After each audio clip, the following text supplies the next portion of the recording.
Hello everyone and welcome back to another video of the Calcio Bros. It's me, Christian, joined by my good friend Jonathan over here, and it's time to talk about the end of the tournament. What a great competition we've had so far. Lots of upsets, lots of great results, and some great goals. So thanks, Jonathan, for joining me and talking about the finale that is Italy, England, and I'm for sure expecting a tough match and a very entertaining affair as well. Well, thank you for having me again. It's been what, almost a month since the last video. And Probably. for me, I'm just going to start with like the two best teams got there. Basically, the two most consistent game teams got there. And I think it's going to be an amazing match. So we do have a lot and not a lot to talk about. Depends which way and how much you guys want to listen to us, pretty much. So we'll start off from the last video I had, which was the Italy Belgium preview. So we're just going to talk a little bit about what we saw from the Azzurri against Belgium, against Spain, and what we can expect against England. So Jonathan, let's start off with your thoughts with the Italy Belgium game that we saw Italy come victorious 2-1. Well, first things first, the first half was an amazing, frantic, crazy match. First half. If it wasn't for Donnarumma, you guys would be in trouble. But why though? Because the way the offensive system and the tactics that Mancini chose to that specific game, and actually it was the same tactics that he used throughout the whole competitions up to that point. It benefits the ball possession. Italy wants the ball, right? They start the game with Bonucci or Chiellini, then they go to Jorginho, and after that, they're gonna go to Verratti, or depending on Locatelli. Now it's Verratti, but Locatelli. From Locatelli, you're gonna find Spinazzola. Unfortunately, not anymore. We lost, for me, in my opinion, the best player so far. It was Sterling and him. Now it's gonna be Sterling. Sterling has been playing very, very well, and the beauty of it is that the way Mancini built the team, the formation with 5-3-2. He would hold Di Lorenzo a little bit more on the right, so Spinazzola could work better with Insigne. Insigne, instead of necessarily just be on the left side of the pitch, he would fluctuate behind Witzel and behind Tillemans. So it was more difficult for them to mark because the midfield with Verratti and Verratti Berardi, they were marking Witzel and Tielemans as well. So it was a two against two midfield, of course, not counting with De Bruyne. Uh, and Insigne on the left side, he will always find some space in the back of those two midfield defenders, defensive midfielders, and he could fluctuate and not necessarily be only on one spot. And that's how things worked for Italy on the first half. And one thing too is that we saw with Insigne, and I can't remember, was it Chiesa who started that match? Or no, I think it was Berardi, I think, started that Yes, match. yes, So it's hard to remember now, so many games and who yes. It starts was Berardi. when. But anyways, considering that Insigne, as much as he's older, he still has speed in him. Berardi has speed with Belgium's aging defense. Those two guys fluctuating positions, cutting in, beating those aging defenders did help a little on several occasions, as well as they did create space for when Spinazzola and Di Lorenzo both pushed up as well. So it did add that extra offensive structure to Mancini's play as well. But we have to expect more from Immobile as well. He's been a kind of disappointment. Now we'll talk a little bit more about that come the England game of what maybe Mancini should do. But like you said, Mancini knew how to structure his game, and we've seen Italy pass the ball, work hard to win it back, but they also adapt to the way the game is going. As we saw, they with Spain, for example, they let Spain have the ball because a lot of times with Spain is they do one pass too many instead of doing that killer pass, except for when Morata scored. Oh, but Spain will tend to pass backwards rather than try to find that killer ball up front. so they again adapt to the way the game is going. They make those smart decisions. They sometimes they will let the team have the ball, or will try to win back the ball in midfield and control the game from the back from Chiellini and Bonucci. I'm just gonna disagree with you on that. Italy didn't allow Spain to have the ball. Spain won the ball. It's different. We're gonna get there though. But the thing with Belgium is because if since Spinazzola attacks the left flank so much, Belgium's winger, on that case Munier, he was always hunting Spinazzola down, right? And when unfortunately he got injured, Emerson. So that gap over there, Insigne could infiltrate himself. So that was the problem with Belgium's defensive system. But on the other hand, the game was very good, especially in the first half, because since you have all of these players pushing forward, De Bruyne, the way Martinez constructed and built his tactics was, I'm gonna have two midfielders they're gonna hold the defense with a 5-2-3 per se tactic formation, on which I'm gonna use De Bruyne for fast transitions. So whenever Barella and Verratti would go up to activate the left side of the attacking system of Italy, you would have a gap on the Italian defensive system. That was the time on which De Bruyne would either activate Doku or Lukaku, or he would try to finish the play by himself on his own. And Doku already is such an excellent talent already at 18 years old. Yes. It's incredible. Yes. So It's a he's little going to be monster. one to watch for the future. Yes. And considering this is supposed to be one of the generational talents or team of Belgium, and they have really failed to meet the expectations. So hopefully he can carry a lot of the next generations. We'll see still most of the same players from maybe the next couple of years. But like I said, with their aging defense, they're going to need a whole new back line. Lukaku's not getting any younger, but he's still at a decent age to play at these top levels 100%, anyways, 100%. right? But we'll see more of like Doku. Maybe, I know it's a hard pushing it, Salamakers, if he gets to continue to impress. Yes, very good player Right? too. I like him. So I'm a little biased there because of course he plays for Milan. So No, I like him. I like him very much too. So, but even speaking with that, like Belgium in the second half did a lot better. They did create a lot more chances. Donnarumma, of course, came clutch. We had the one save off the goal line from Spinazzola's ass over there. So that was a great thing. But it's a funny stat, but not a funny stat, but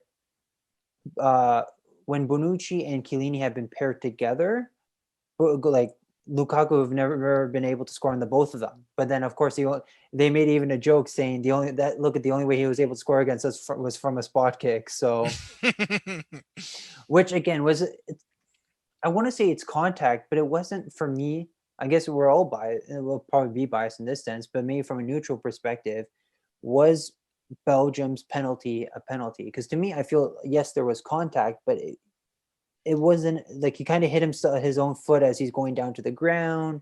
Maybe there was that extra shoulder from Di Lorenzo, but I'm gonna half answer you. It was more of a penalty than England's penalty. that we can all agree with. There's so many things wrong with England's penalty that we can get started to afterward. I'm gonna say that, even though it was deserved, the result was deserved. For England, FYI, of course. They massacred Denmark at some point. Hey, Peter Schmeichel, man, he deserved that penalty save right there. Okay, yes. he deserved that. But come on, where's the defense? Where's the defense to kick the ball out of the area? Jesus. Anyways, yeah, I think he shouldn't have held on to it. But what are you gonna do? It was a tough. Thing. I think the problem is like his defense was awesome, but I think I'm not gonna say it was a mistake because it wasn't. He defended the penalty, but he was so sure that he went to the right side that he tried to grab the ball. Exactly. No, that's what I'm trying to say. He was trying to hold on to the ball, and he just mishandled it. But he defended. So the thing is, like, he did his job. The problem was that, of course, Kane got a little bit lucky too. But where's the defense? Where's the Morris defensive system? I say Kane. It just happened to be Kane happened just to be the closest to that, but we'll talk about more of that penalty a little bit We're later gonna get on. there. We're gonna get there. Or maybe not. Who knows? Who knows? We could jump all over the We'll place. see. But going back to the Belgium in that game, as we talked about too, Spinazzola, huge loss, out 5 to 6 months with a torn Achilles. So he already had his injuries worry before, and that's why Juve kind of got rid of him, which they kind of, I think, regret a little bit. Had a great season with Roma, even though they did okay, but they had their own injury worries to worry about. He played a decent, I feel like he played a full season, or maybe at least more than 3/4 of a season. He had actually a good year. Going to this tournament, was again, like you said, one of the top players at the tournament as well.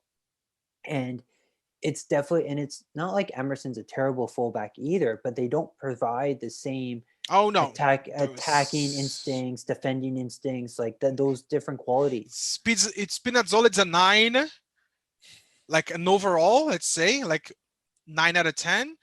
Emerson on a good day is a 7.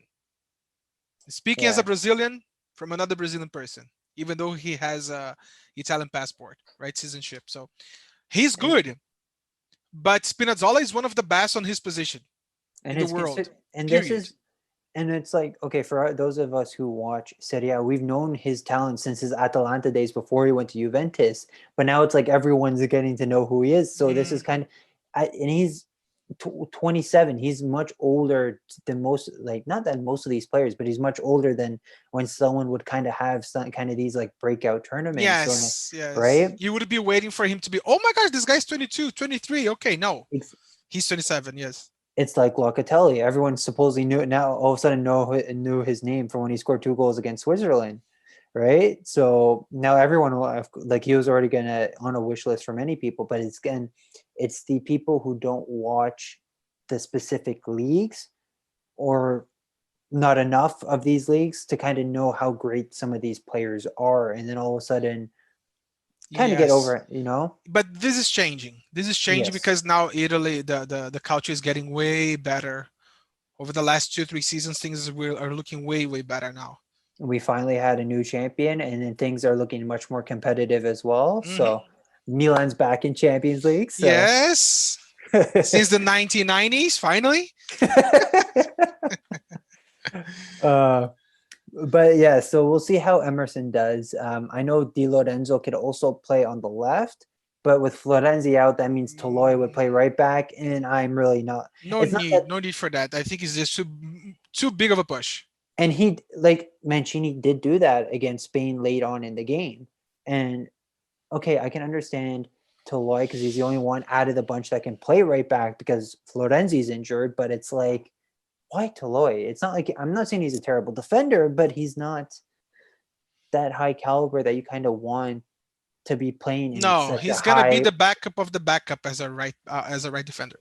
Yeah, so that's why it's only if Florenzi is still out, and then Di Lorenzo's out, then then play him. Yes, but it's no need right now. Exactly. Right now. So we'll see what Mancini does that, but most of the lineup should remain the same. I think. Actually, let's talk about the Spain before we get even onto the final lineup. But going back to what even I was saying to Spain, as I've seen, Italy allowed Spain to have the ball. In the sense they allowed to have them, yes, they, like you said, Spain won the ball, but Italy knew when to kind of tackle and not to tackle, because they didn't want to commit, because then, but like I said, Spain sometimes had that opportunity to pass up forward because that's how they do, but sometimes they do take that one pass too many and then they lose that attack, and then it's like, okay, back to square one kind of thing. So what happens when it comes to the Italy-Spain match? Spain basically didn't give a rat's ass for Emerson. Okay, they said, okay, you can have the ball on the left side. I'm not worried anymore because Spinazzola, it's not there, right? And not only that, what they did, they covered the midfield. They sacked Morata and they didn't put Moreno. They put Dani Olmo. Why? Because he played as a false 9. However, instead of actually being a Morata replacement, he was one more of attacking midfielder. So Yeah. Jorginho, he didn't know who to mark. Yeah. Would he mark Olmo? Would he mark Pedri? So And they in the also mid, started. go They ahead. also brought in I don't know Aga Oyarzabal. your Yeah. yes, I can't So even he say his name. They so brought they him could as so well. they could like amplify, like make the pitch wider, right? So, and with that, you always had a problem because Jorginho didn't know who to mark properly. Chiesa would have to double himself to take care of Alba and Pedri, and you didn't have that strength anymore on the left side with Spinazzola. Emerson played well. You Mhm. had like on the first half, you had like that ball on the post. You guys played well, but the thing is that not quick transition, but like that volume of okay, Jorginho Verratti, Spinazzola goes in, finds Insigne sometimes. You're gonna activate Chiesa on the other side to finish to conclude the play. That's Mhm. how you guys scored, right? That's Yeah. how you guys scored.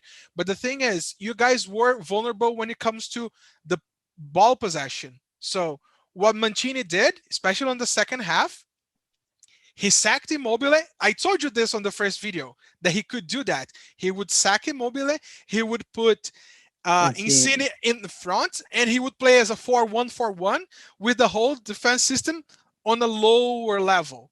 So Mhm. he would give the ball to Spain, but now he is more protected because Chiesa is not marking two players anymore. You Yeah. have one more midfielder to help Jorginho, right? And Chiesa now can take care of Alba. And that's the thing too. By adding that extra midfield, because even when I saw the formation, I'm like, what's Luis Enrique doing? Like, you're not playing with a striker. How do you? But they actually played well because okay, yeah, Morata came on, but it's Morata. We don't expect much half the time considering this tournament that he's had. He's Spanish Giroud, basically. But Giroud is actually knows how to win too and score amazing goals. True, true. Um, but considering the tournament Morata's had, he's missed several glorious opportunities. Yes, he scored a few goals, couple, 2, 3 goals, maybe. I'm trying to really whatever, I but don't remember how many. I know at least 2, 3, we'll say. But you would think that you want to play against an Italian side and try to score, break down the solid defense partnership of Bonucci Chiellini. But Luis Enrique actually changed it up and decided to ruin Italy's midfield, clog up the middle, and because that way didn't give like you said, didn't give Jorginho an option to really give a good pass out. He would have to mark one too many men. Like it made an issue. And Pedri, 18 years old, He's a balling the monster. midfield. He's a freaking monster. I can't believe it. That He's guy. like the guy knows how to control the game. The guys know when to pass properly. He has a very good notion of field depth. He's gonna be huge. He's gonna be one to watch out He's for, gonna be and huge. we'll see. Depending, I know with Barca's financial issues, that Oh no, they're he not gonna get rid of I him. was gonna say he can't. He's one of them they have to keep. They have to So, keep. Yes, they have to keep. but he did really impress. The one thing too, I want to make it. Laporte thought he won the ball off the one counterattack, but Chiesa got it, scored with a wonderful curler, and he's having a great tournament. Even he made the impact as a super sub. When he started, he's like um exceeded or expected the requirements of him when he's been on the pitch from the first minute. So he's done an incredible job. He's I think one of the first father son duo to of course score at the Euros from when his dad played as well for Italy. So he's most likely going to start. And even Oh though him, yes. like I know him and Berardi are like they all both offer something else, but I think right now we need what Chiesa's offering up front because Chiesa is also a workhorse. He still has not as hot as a temper, I want to say, as Berardi, because Berardi can get a little hot tempered at times. But he does create that. He does have that extra flair in him, the speed, and can make that decisive killer pass at the front and can create some great opportunities when given the chance, and like we've seen. So that's a no-brainer that we know for sure. And going forward too, we saw, I know after we took the lead, like you said, Immobile came off, Insigne in the middle, and that's when Berardi came on as well. Could you see Mancini doing that from the first minute against England? I think the game against England will be a little bit more similar to Belgium's game. I think because both teams like to play, both teams have extremely qualified mid-center midfielders with quality, with talent.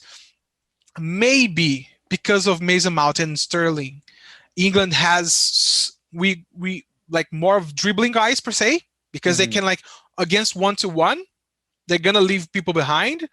But again, you have an extremely well developed defensive system that is always, like, basically playing with 3 defenders, because Di Lorenzo doesn't go much. He doesn't attack much, right? He doesn't go too much ahead. I think the most difficult part that England might do against Italy is because Kane is a different type of number 9. He's He's a complete fast. forward. He's like He's that complete forward who technical. drops back. Yes, he drops back. He's gonna go back and build something. He's gonna pivot. He's gonna serve Mount. He's gonna serve Sterling or even Rice. Sometimes he's gonna be the pass. That's why he was the assistant leader on the last season of Premier League, because he does everything. I think that kind of triangulation between these two frontmen, I think that's what Mancini has to worry himself the most, to make sure that Kane always will be guarded. He will always have some dogs behind his tail. We'll see how well Chiellini or Bonucci does against him. So that's going to be I'm looking forward to that Chiellini versus Kane matchup right there. That's going to be oh my god, this is going to be so nice. two big boys going at it over there. So it's going to be very nice. Hey, considering Bastoni at a young age already was able to mark, I know Bale's not the same player that he was, but considering Bastoni at 19, 20, around that age to mark Bale, that's saying something about the future of the Italian defense, and especially with the leaders already with Bonucci and Chiellini leading up. Acerbi's has, I think, a couple more years in him as well, because he's getting up there, but at least we have some young talent that's already getting this experience. It's funny because right now it's easier for you guys to see a future on the midfield and forward when it comes to new prospects than your defensive your defensive system, which is like you guys were known for, right? See how things change when it comes to soccer. Is beautiful. And it's like we're saying, Mancini has completely changed the aspect and playing style of Italy. Yes, he has some hints of Catenaccio, but he's completely revolutionized the style in his own way. It's still defensive, but it's also more attack minded as well. So he's really, like I said, built from the grain of Catenaccio, but kind of expanded the way it's played into a new form of attacking Italy style. And looking at the stat, 33 games unbeaten, and I can't remember what, like in our last 13 something games, we scored like 30, 40 goals and only conceded like 5. Like, it's a little bit more than 5. Yeah, I know what you mean. Well, considering we're on an 11 game consecutive clean sheet thing, so and then how after, come clean sheet? You came from a 2-1 and a 1-1 from before the Austria game. Oh, okay. Right, fair. Going before that, and then Austria, Belgium, and then Spain all scored. But you've probably seen this too. Donnarumma made his debut at 17 for Italy. Now 22, has not conceded more than more than 1 goal for Italy in a game. You have at least 10 years 50, out of him. 10? 15 to 17 years out of that guy, easily. He'll play as much as Buffon as long as he keeps healthy. So that's a Yep, good thing. it really depends on him. Really depends on him. There is this expression in Brazil that we say, queimar a língua, right? It means to burn your tongue. And what we it signifies that when we burn our tongue is when we are proven wrong, right? Mm. And on the previous video that I recorded with you, I said a lot of jibber jabber about Mancini, but I was right. I wasn't, for me, I wasn't wrong. But I don't know. He became someone else. I He don't know. like He's it. possessed. I don't know what's going on. He's definitely, like I say, he's really adapted, I feel, to the competition faced with him, and he's learned from every game. He's not been really complacent, and he is also giving at least every player an opportunity to kind of showcase and bring something else to the team. And that's one thing too with Emerson, is that before Spinazzola's injury, he did play a full game against Wales. He had a couple minutes in. It's not like he came into the match cold. Mhm. Okay, Belgium, he got substituted, sure, but then he had to play the full game against Spain. He managed to at least get a few minutes in there, and again, he's giving all players opportunities, and some of these players again have impressed. Look at Pessina; he was cut from the original team and ended up scoring the winner against Wales, got the winner against Austria. He's really showcased what he can do, and that's what Mancini's found a way to do, is get everything from everyone pretty much. I agree, and I think he's basically taking the best out of every single player, and that's not easy to do at all. It's Mm-hmm. not. Honestly, like I told you before, from a clown to a king. Yes, that So was a very good phrase, to be honest. from a clown to a king, and Mancini has already beaten Vittorio Pozzo's record of 30 Oh, consecutive. Like, he's already beaten an Italian record for most undefeated games. He's 2 away from tying Spain, who has the all-time record of 35. So we'll see how the next game goes with England. It could continue, can come to an end. It's going to be a very tough call. It's a very tight affair. And the one thing with England is that they have looked good at times, but they haven't looked good at times. To me, they've only started to be a little consistent last 2 games, but that's also where it can come very dangerous at times when you start picking up your form very late. And you build up momentum when you have to. exactly, they're riding their momentum, because they did look a bit sluggish in the game against Croatia. Scotland, everyone expected them to win that, but Scotland played with heart and just didn't Yeah. let England have anything. And I don't even remember who their last game was against now. Jesus, I forgot to. But they played well though. Czech Republic.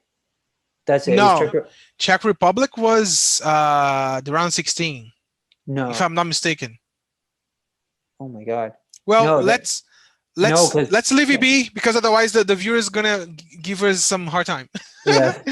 But anyways, but I just remember that game too. They didn't play because they had already qualified for the next round, so it's not like they played up to expectations.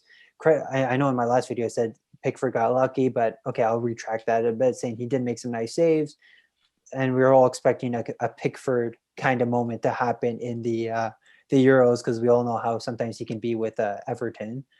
But True.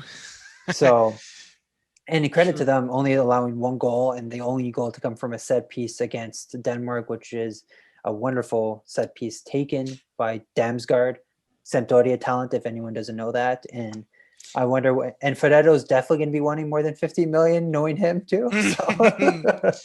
So, Just to corroborate, yes, was against Czech Republic 1-0. okay, yes, Sterling scored. because I do remember that, because both teams had qualified, so that's why they didn't play to the highest momentum. And that's, I know you said Sterling, one of the players of the competitions, but I kind of feel he hasn't showed up a lot he'll show up at basically the goals and then disappear throughout the matches. Oh no! Did you watch Denmark's match? The which one? The last match? I caught most of it afterward. No, but I'm not saying the last match. I'm just saying in general. There's times where He made a supper from the Danish defensive system. Like he was dribbling like 2-3 guys at a time. And no, that's probably one of the best games for him this tournament. But before that Denmark game, That's what I thought of Sterling. He just showed up at the goals, then basically goes for a goal. That's a lot, man. Just That's a lot. you just show up and disappear. That's a lot. Well, if I show up and score one goal, that's gonna give me the victory and disappear. That's okay. I can do that. I can live with that. The problem. Put up a crappy performance the rest of the game, but as long as you're not getting a goal, right? Exactly. Because it's gonna go from a 5 to 7 when it comes to rate, easily on that match. But definitely, Ukraine no match for England. We kind of Ukraine expected was that, supposed to but be on the quarterfinals. they They won against Sweden because God wanted to, basically. an unlucky red card, just a collision of events in that game. But to me, that was a red card. But anyways, they won against Ukraine. Then the Denmark really played well, but later on, England did take the game to them, really showed them. Credit to Schmeichel, considering with the saves he made. But I feel Donnarumma can keep up like that, but we wouldn't want him to because it's too much sometimes for a goalie. And I think that's what happened too with Denmark is that they just that one lapse, like we said, the one defensive lapse changes a whole game, right? Yes, I agree. I agree. So, but we can't let that happen. We just got Italy has to stop Kane in that match. But again, it's going to be a very, very tactical battle between him, Chiellini, and Bonucci. But going to England now. So I'm extremely excited for this game. Hey, so speaking of, I was telling you about this earlier. Some of this, I had to save the tweet, but someone posted out the last few finals Italy have made. So Euro 2000, World Cup 2006, Euro 2012, and now Euro 2020. All of Italy's opposition advanced to the finals via penalty. You know what that means? What? Nothing. It doesn't mean anything.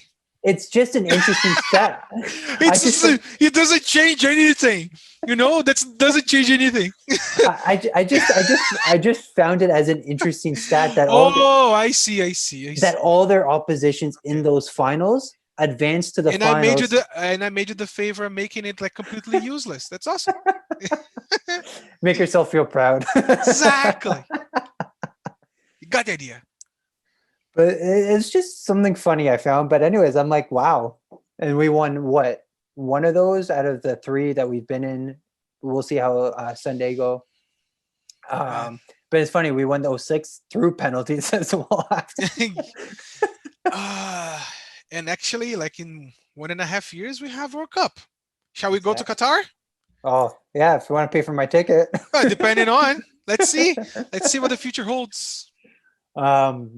The one thing too that not that I want to say, of course I want Italy to win, but the one thing is that's just been unbearable too with these Euros.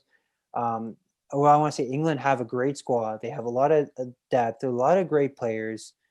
It's just always, or even in Italy. Okay, we'll take an incident for example, the Immobile incident for Belgium, right? Okay. When he died, every player does that. It's kind of a part of the game. Referees kind of just let it be. We've seen it from every single player in the game, right?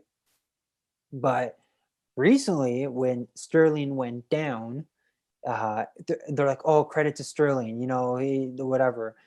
And people are like, years of bad luck. The Maradona hand of God, Germany no goal, the Beckham red card, the Rooney red card against Ronaldo. They're like, oh yeah, that's fine. It all accumulates to that. But I'm like, especially with technology nowadays, that should have been changed. But yet everyone's applauding Sterling for the dive, but Immobile does it. But for me, it's more the media that just takes things out of proportion and they just get annoying out of it. I really think it depends on where you're checking your stuff.